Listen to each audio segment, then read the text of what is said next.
आज कोने कोने से आए हुए मेरे सभी युवा साथियों, आप सब लोगों को मेरा नमस्कार, सबको मेरा प्रणाम।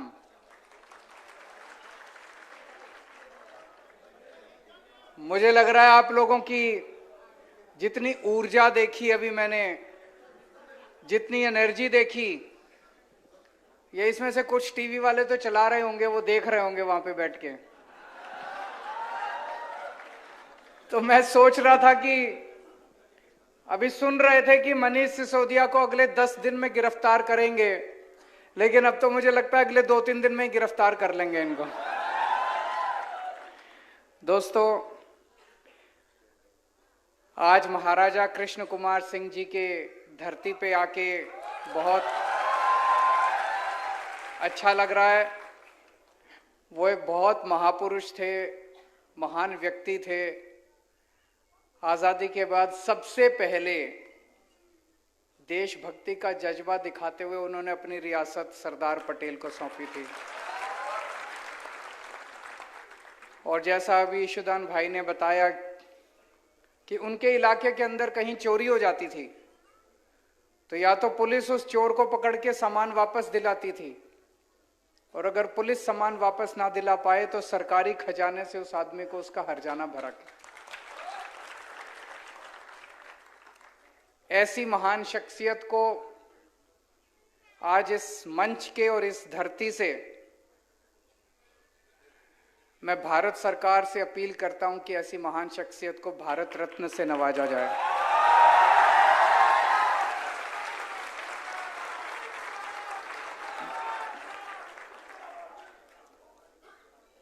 आप सबको मंजूर है? दोनों हाथ ऊपर करके आप अपनी मंजूरी दिखाइए। दोस्तों, मुझे बेहद खुशी है, आज मैं अपने साथ देश की नहीं दुनिया के सबसे अच्छे शिक्षा मंत्री को लेकर आया हूं, मनीष सिसोदिया जी। इन्होंने दिल्ली के स्कूल शानदार कर दिए, दिल्ली के सरकारी स्कूल। पहले दिल्ली के सरकारी स्कूलों का भी बहुत बुरा हाल था। अभी एक व्यक्ति ने प्रश्न पूछा था कि एजुकेशन सिस्टम कैसे ठीक करेंगे। दिल्ली के सरकारी स्कूलों का जब 2015 में हमारी सरकार बनी, इतना बुरा हाल था। दीवारें टूटी पड़ी थी, छत टूटी पड़ी थी, छत पे से पानी गिरता था, बच्चों के पास डेस्क नहीं थे, टीचर आते नहीं थे, पीने को पानी नहीं था, टॉयलेट इतने गंदे थे, पढ़ाई के नाम पे कुछ भी नहीं था, रिजल्ट बहुत खराब आते थे। 5 साल के बाद आज आप जाके देख लीजिए, दिल्ली के सरकारी स्कूल इतने शानदार बन गए, इतने शानदार बन गए। मैं खुला निमंत्रण देता हूं आप सब लोगों को, आप में से कोई भी जाइए, दिल्ली के किसी भी सरकारी स्कूल के अंदर चले जाइए आप। अभी कई पत्रकार गुजरात से गए थे, करीब 30-40 पत्रकार गुजरात से गए थे, वो खूब घूम के आए, बहुत अच्छा लगा उन्हें। आप भी जाइए, और अगर जा नहीं सकते तो आप दिल्ली में किसी को फोन करके पूछ लीजिए, इतने शानदार सरकारी स्कूल बन गए। प्राइवेट स्कूल वालों ने पहले गुंडागर्दी मचा रखी थी, जब मर्जी फीस बढ़ा देते थे, लोग बड़े दुखी थे। पिछले 7 साल से किसी भी प्राइवेट स्कूल वाले को नाजायज फीस नहीं बढ़ाने दी हम लोगों ने। ऑर्डर पास कर दिए, जितने प्राइवेट स्कूल थे सबका ऑडिट करवाया हमने, चार्टर्ड अकाउंटेंट से ऑडिट करवाया। और जब ऑडिट के नतीजे आए तो पता चला किसी प्राइवेट स्कूल ने 30 करोड़ की एफडी करा रखी है बैंक में, 40 करोड़ की एफडी करा रखी है। हमने ऑर्डर किया, एफडी तुड़वाई और बच्चों के पैसे वापस कराए। पहली बार भारत में हुआ होगा, भारत में पहली बार हुआ होगा कि प्राइवेट स्कूल वालों ने बच्चों के पेरेंट्स को उनके अकाउंट में पैसे वापस करे। ऐसा कभी नहीं हुआ। और 2-2 साल पुरानी फीस वापस करी, 3-3 साल पुरानी फीस वापस करी। ऐसे शख्स की फोटो, अमेरिका तो दुनिया का सबसे ताकतवर देश है। अमेरिका के सबसे बड़े अखबार न्यूयॉर्क टाइम्स के फ्रंट पेज पे इनकी फोटो छपी। दिल्ली के सरकारी स्कूल के बच्चों की फोटो छपी न्यूयॉर्क टाइम्स में फ्रंट पेज पे, दिल्ली के सरकारी, इनकी मनीष सिसोदिया की फोटो छपी। तो इनके नेता ने इनको बुलाया, क्या है ये? सिसोदिया की फोटो कैसे छप गई, हमारी क्यों नहीं छपी? तो उन्होंने कहा सर इन्होंने पैसे खिलाए थे उनको। तो बोले 10 गुना पैसे दे दो उनको, हमारी छपवाओ। तो उन्होंने न्यूयॉर्क टाइम्स को फोन किया, बोले $1 मिलियन देंगे, हमारे नेता की फोटो छापो। बोले नहीं छापेंगे। फिर उन्होंने दोबारा वापस आए, नेता ने कहा और पैसे बढ़ा दो। उन्होंने कहा 100 करोड़ रुपया देंगे, हमारे नेता की फोटो छापो। न्यूयॉर्क टाइम्स वालों ने कहा ये तुम्हारे वाला मीडिया नहीं है,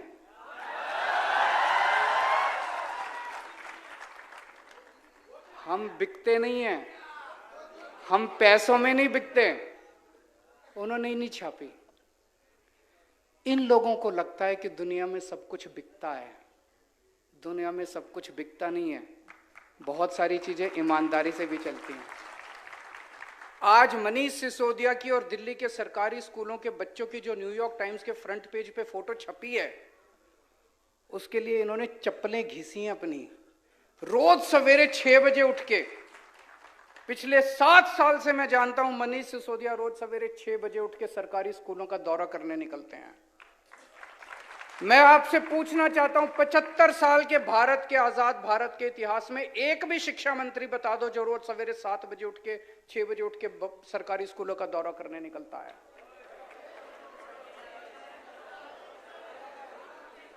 कोई नहीं निकलता। अभी आप लोगों ने कई प्रश्न पूछे, पेपर फूटने के बारे में पूछा, इसका जवाब दूंगा मैं डिटेल में। रोजगार के बारे में पूछा, टीईटी टीएटी एग्जाम के बारे में पूछा, उसका भी जवाब दूंगा। अभी एक हैंडीकैप भाई ने पूछा क्लरिकल स्टाफ में क्यों नहीं हो सकता। बिल्कुल हो सकता है, हमारी सरकार बनेगी, हम रूल बदलेंगे।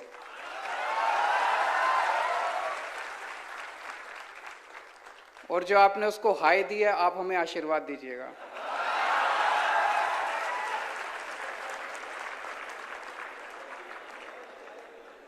जीआईएसएफ के इतने सारे साथी आए हुए हैं, आप लोग जनता की बहुत सेवा करते हैं।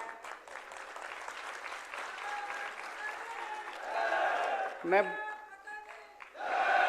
आपकी बात से सहमत हूं। 11,000 रुपए में आज किसका गुजारा चलता है, और वो भी 25 साल की नौकरी करने के बाद।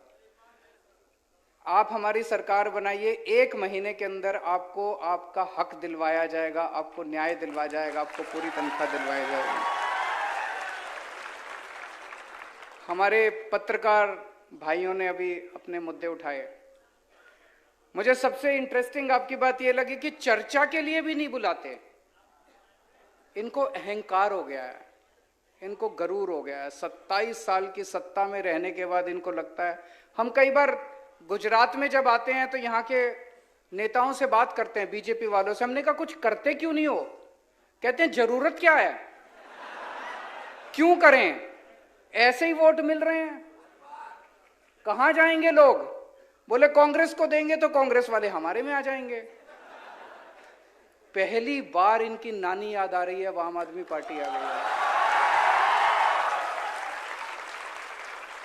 तो मैं पत्रकार बंधुओं से सबसे कहना चाहता हूं, जितने सरकारी फैसिलिटीज आपको बंद की गई सारी दोबारा चालू कराएंगे, आपके साथ बैठेंगे, और जो जो फैसिलिटीज हो सकती हैं आप वो सारी फैसिलिटीज आपको देंगे, और आपसे निवेदन करेंगे हमारी सरकार बनने के बाद हमारे पक्ष में मत छापिएगा, हमारी त्रुटि निकालिएगा।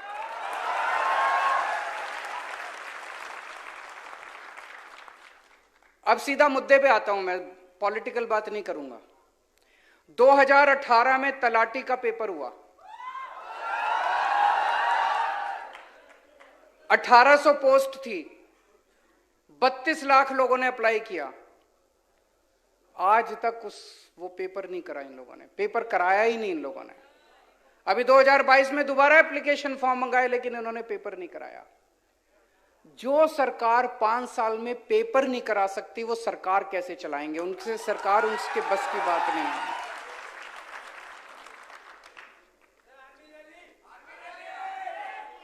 आ रहा हूं। तो आज मैं आपको आश्वासन देता हूं, दिसंबर में आम आदमी पार्टी की सरकार बनेगी, फरवरी में तलाटी का पेपर होगा।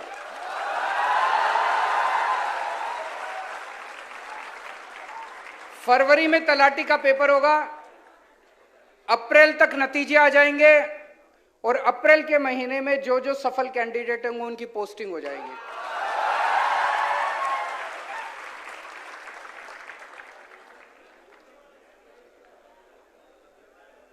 एक जो सारी सब लोग जिस मुद्दे से दुखी हैं कि पेपर बहुत फूटते हैं, इतने पूरे देश में दिवाली पे पटाखे नहीं फूटते जितने गुजरात में पेपर फूटते हैं। मैं अभी लिस्ट पढ़ रहा था, 2014 में चीफ ऑफिसर का पेपर फूटा, 2015 में तलाटी का पेपर फूटा, 2016 में जिला पंचायत तलाटी का पेपर फूटा, 2017 में 12वीं का बायोलॉजी का पेपर फूटा, 2017 में जीटीयू का सिविल इंजीनियरिंग का पेपर फूटा, 2018 में टेट का पेपर फूटा, 2018 में मुख्य सेवी का पेपर फूटा, 2018 में नायब चिटनीश का पेपर फूटा, 2018 में लोक रक्षक का पेपर फूटा, 2018 में बिन सचिवालय क्लर्क का पेपर फूटा, 2018 में बीएड का पेपर फूटा, 2021 में हेड क्लर्क का पेपर फूटा, 2021 में सौराष्ट्र यूनिवर्सिटी इकोनॉमिक्स का पेपर फूटा, 2022 में वन रक्षक का पेपर फूटा, 2022 में पीजीवीसीएल जूनियर असिस्टेंट का पेपर फूटा, 2022 में 7वीं क्लास का पेपर फूटा, साउथ गुजरात यूनिवर्सिटी पेपर फूटा, 2022 में 10वीं का हिंदी का पेपर फूटा। इनको शर्म नहीं आती?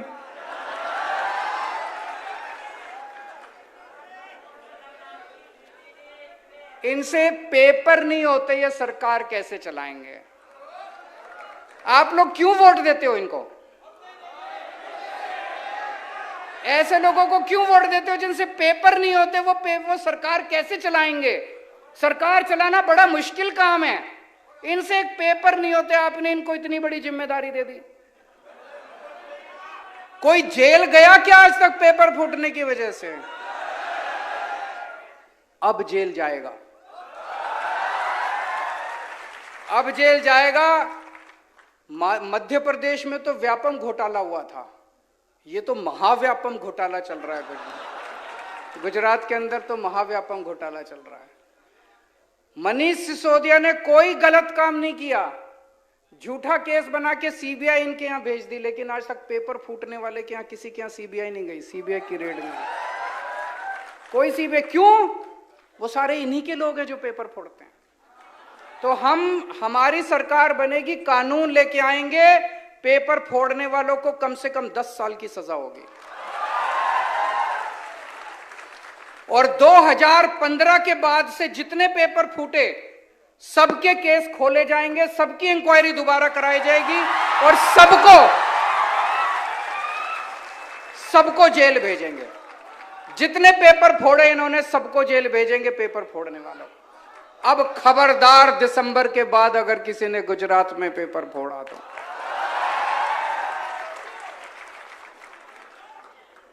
दोस्तों, अभी तक सुनते हैं रिश्वत से, एक भी बहुत बड़े नेता इनके कहते हैं सरकारी नौकरी केवल पार्टी के लोगों को पहले मिलेगी। बोला ना एक इनके ने, तुम्हारे पिताजी की है सरकारी नौकरी।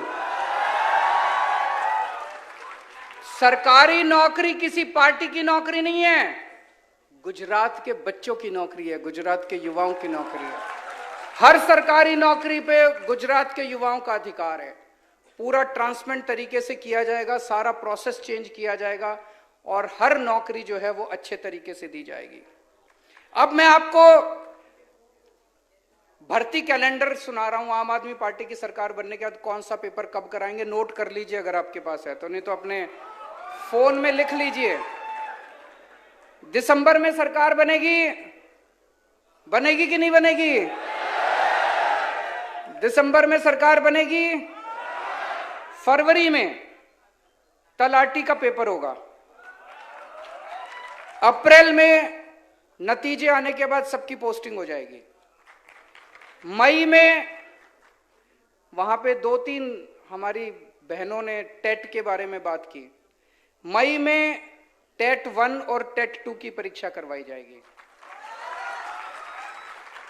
और टीईटी और टीएटी दोनों की परीक्षा होगी। टीईटी 1, टीईटी 2 एंड टीएटी दोनों की परीक्षा, तीनों परीक्षा मई के महीने में कराई जाएगी और जुलाई के महीने में नतीजे आ जाएंगे।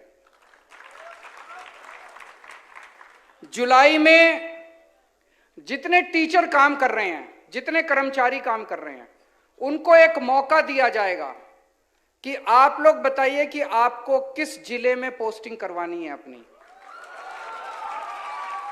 अभी हमने सुना कि एक आदमी इधर पोस्टिंग है, उसकी फैमिली उधर रहती है, वो दोबारा पेपर देता है, फिर उधर हो जाता है, तो ये खाली हो जाती है पोस्ट, उसके बाद दिक्कत। तो जुलाई के महीने में सबको मौका दिया जाएगा, सारे कर्मचारियों को, आप अपनी मनपसंद की डिस्ट्रिक्ट में चले जाइए। वो सब लोग अपनी अपनी डिस्ट्रिक्ट में चले जाएंगे। अगस्त के महीने में जितनी टीचर्स की वैकेंट पोस्ट हैं, उनकी सबकी भर्ती प्रक्रिया शुरू की जाएगी, उनके पेपर कराए जाएंगे। अक्टूबर के महीने तक सारे टीचर्स की पोस्टिंग, नए टीचर्स की पोस्टिंग कर दी जाएगी। नवंबर के महीने में सब इंस्पेक्टर और असिस्टेंट सब इंस्पेक्टर की भर्ती शुरू की जाएगी, और दिसंबर के महीने में सबको पोस्टिंग कर दी जाएगी। मंजूर है?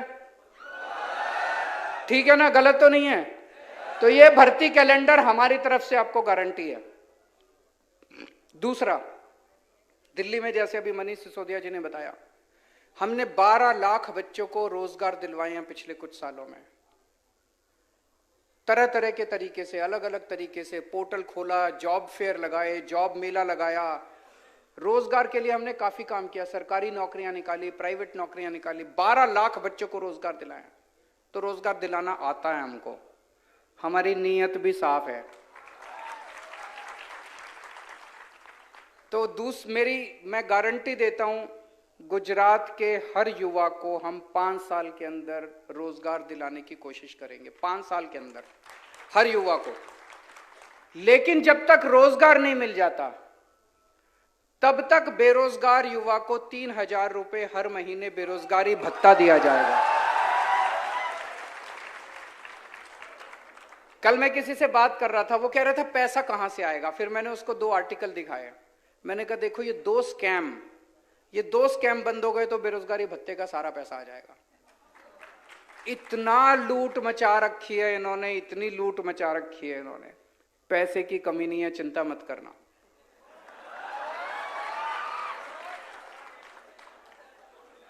अगला पॉइंट, 10 लाख सरकारी नौकरियां निकालेंगे। 10 लाख। ये हो सकता है क्या? बिल्कुल हो सकता है। हमने पूरी प्लानिंग की है, हवा में बात नहीं कर रहे। और युवराज जी आपको पूरा डिटेल में बताएंगे, इन्होंने वीडियो भी जारी किया, शायद युवराज ने, सम्राट भाई ने भी जारी किया, पूरा डिटेल में आपको बताएंगे कि 10 लाख सरकारी नौकरियां कहां कहां से आएंगी। 10 लाख सरकारी नौकरियां निकालेंगे। पेपर फूटने के खिलाफ जो मैंने अभी बताया, कानून लेके आएंगे। जितनी पोस्टें, जितनी वैकेंसीज निकलती हैं और उनकी भर्ती होती है, हर एक में वेटिंग लिस्ट निकाली जाएगी, ताकि जितने लोग ना ज्वाइन करें उनको उसके ऊपर किया जा सके। 1 साल के लिए वेटिंग लिस्ट चालू रहेगी। पहले बड़े पदों के ऊपर भर्तियां की जाएंगी, उसके बाद छोटे पदों के ऊपर भर्तियां की जाएंगी, ताकि वैकेंसीज ना रह सके।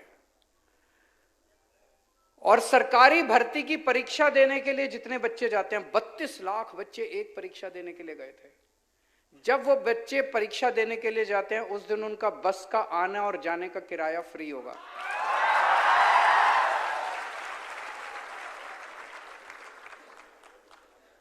और कई बच्चों ने कहा कि जब भी सरकार आती है 4 साल कुछ नहीं करती, फिर 5वें साल में भर्ती निकालती है, और 5वें साल में भर्ती निकालने के बाद आधों को मिलती है, और फिर उसके बाद 4 साल तक ऐसे ही लटक। हमारी अभी पंजाब में सरकार बनी है, सरकार बनते ही हम लोगों ने नौकरियां निकालनी चालू कर दी। 26,000 बच्चों को अभी नौकरियां देने वाले हैं, 36,000 बच्चों को पक्का करने वाले हैं। जैसे ही हमारी सरकार बनेगी, मैंने आपको भर्ती कैलेंडर बता दिया, पहले साल से ही आपको सारी भर्तियां चालू हो जाएंगी। और आखिरी पॉइंट, कि जितने प्राइवेट नौकरियां हैं गुजरात के अंदर, उसमें 80% नौकरियां उनको गुजरात के बच्चों को देनी पड़ेगी। रिजर्वेशन होगा, उसके लिए कानून लाया जाएगा।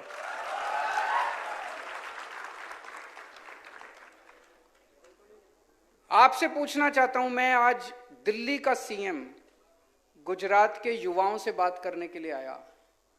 कभी गुजरात के सीएम ने गुजरात के बच्चों से ऐसे आमने सामने बैठ के बात की क्या?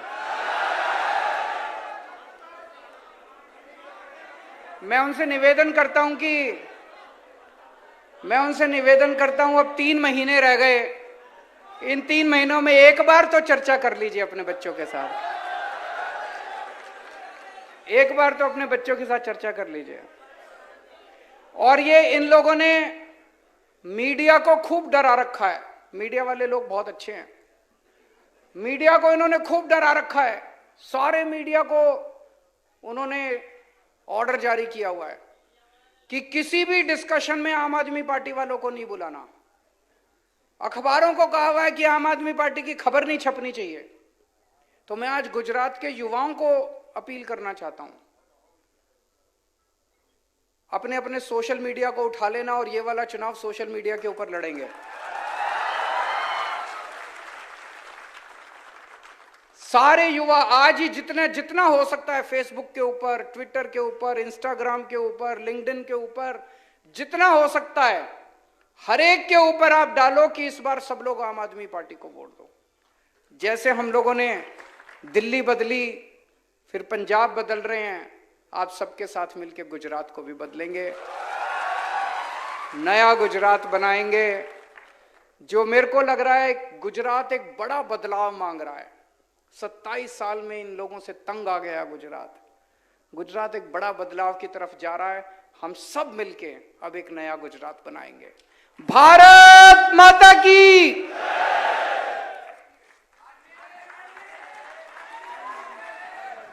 તમામ વ્યક્તિ પોતપોતાની જગ્યા ઉપર ઊભા થાય નેશનલ એન્થમ માટે।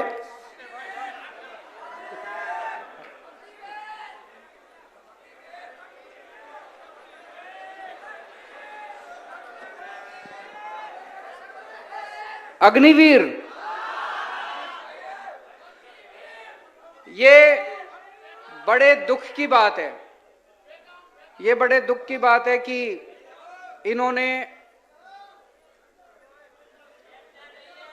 इन्होंने आर्मी की भर्तियों में एक तरह से अब टेम्पोररी पोस्टें निकाली हैं। रेगुलर पोस्ट की बजाय टेम्पोररी पोस्ट निकाली है। क्यों निकाली है? लोगों ने इनसे पूछा कि भाई ये 4-4 साल वाली पोस्टें क्यों निकाली है? बोले हमारे पास आर्मी के लोगों को, सेना को पेंशन देने के पैसे नहीं है। मैं इनसे अपील करना चाहता हूं, एक बार इस देश के लोगों से बात तो करके देखते। इस देश के 130 करोड़ लोग एक टाइम का खाना कम खा लेंगे, लेकिन अपने सैनिकों के लिए पैसे देने को तैयार हैं। ये बड़े शर्म की बात है। ये बड़े शर्म की बात है कि केंद्र सरकार कहती है कि हमें अपने सैनिकों की पेंशन देने के पैसे नहीं है। हम देंगे, इस देश की जनता पैसे देगी, तुम चिंता मत करो। अपने दोस्तों को 10-10 लाख करोड़ रुपए का कर्जा माफ कर देते हो। अपने दोस्तों के 10 लाख करोड़ रुपए के कर्जे माफ कर सकते हो, हमारे युवाओं को पेंशन देने के पैसे नहीं है तुम्हारे। हम इसका सख्त विरोध करते हैं और इसको पूरा विरोध करेंगे, आपके साथ मिलकर विरोध करेंगे और वापस बहाली करवाएंगे सेना के लोगों को।